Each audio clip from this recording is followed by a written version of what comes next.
शास्त्र कहते हैं कुपुत्रो जायेत कुचदपि कुमाता ना भवती। पुत्र कुपुत्र हो सकता है परंतु एक माता कभी कुमाता नहीं हो सकती। फिर मैया कैकेयी ने राम को वनवास दिया क्यों? एक बार मैया कैकेयी अपने भवन में विराजमान हैं। भगवान की 5-6 वर्ष की अवस्था है। भगवान राघवेंद्र सरकार आए और भगवान राघवेंद्र सरकार ने आकर के पीछे से मैया कैकेयी के दोनों नेत्रों को बंद कर लिया।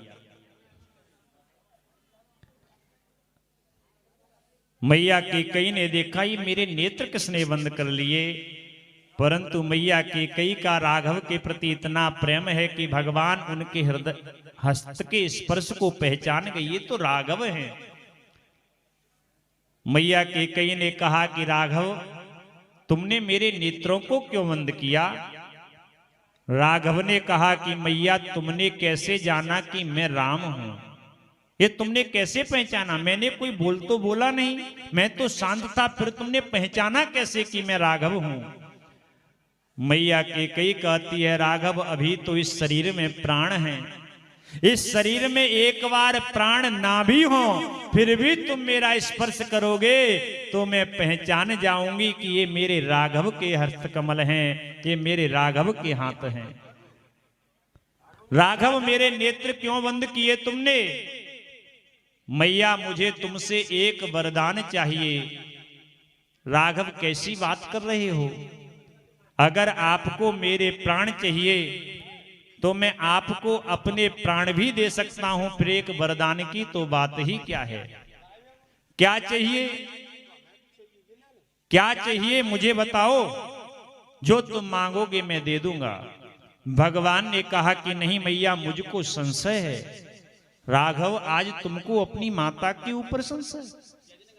नहीं नहीं बेटा, जो तुमको चाहिए वह मैं तुमको दे सकती हूं, किसी प्रकार का संशय नहीं। राघव हट पड़ गए, नहीं मैया पहले आप मेरी कसम खाओ, मेरी सौगंध खाओ, जो मैं मांगूंगा वह आप हमको दोगी। अगर आप मेरी कसम खाओगी तभी हम आपसे मांगेंगे, अन्यथा नहीं मांगेंगे। मैया ने कहा राघव तुम हमको प्राणों से भी अधिक प्रिय हो, तुम मेरे सर्वस्व हो, ऐसा हट क्यों करवा रहे हो? मैया आज मैं बहुत बड़ा वरदान मांगने वाला हूं। राघव तुम चाहे कुछ मांग लो परंतु मुझसे अपनी कसम मत खलवाओ।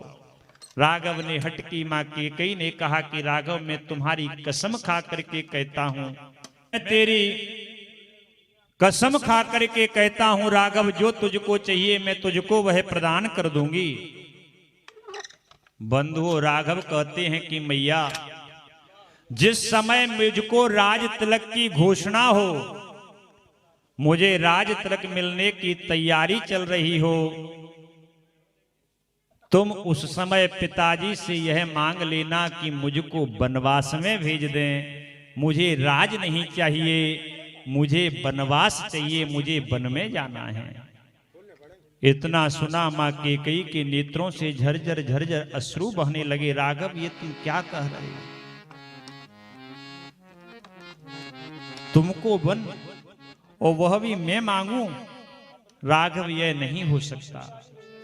राघव ने कहा मां तुमने मेरी कसम खाई है, इस कार्य को अगर अवध में कोई कर सकता है तो केवल तुम कर सकती हो। दूसरा इस अवध में कोई भी ऐसा प्राणी नहीं है जो इतने बड़े अपयश को ग्रहण कर सके, इतने बड़े कार्य को करने की क्षमता है तो केवल आपको है पड़ेगा, या तो मैया तुमको होना पड़ेगा, नहीं तो यह राघव कलंकित हो जाएगा। ऐसा क्यों? राम जी कहते हैं कि मैया मैं कोई राज करने के लिए नहीं आया, मैं राक्षसों को पृथ्वी से राक्षस विहीन करने आया हूं। जो महात्मा हजारों वर्षों से महाराज तप कर रहे हैं उन महात्माओं के ऊपर कृपा करने के लिए आया हूं। मेरे आने का यही उद्देश्य है, इसलिए मैया इस कार्य को आप ही कर सकती हो। मैया केकई रोते रोते कहती है कि राघव, मुझको इतिहास में कलंकित होना पड़े तो मैं हो जाऊंगी, तुमको कलंकित नहीं होने दूंगी। मैं समय आने पर तुम्हारे लिए अवश्य ही वनवास मांगूंगी।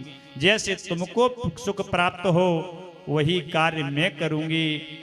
तुमको प्रसन्नता मिलनी चाहिए, तुमको सुख मिलना चाहिए, मुझे किसी बात की कोई परवाह नहीं है। वास्तव में बात भी सही है। आज भी लोग केकई को कोसते हैं। इतना बड़ा अपयश, इतनी बड़ी निंदा, एक माता ने अपने पुत्र का त्याग कर दिया, जिसको अपने उदर से पैदा किया। उस भरत ने कभी लौट कर के राम वनवास के बाद में केकई से माता नहीं कहा, और केकई यह बात जानती थी, परंतु राघव की प्रसन्नता के लिए महाराज यह कार्य केकई ने किया।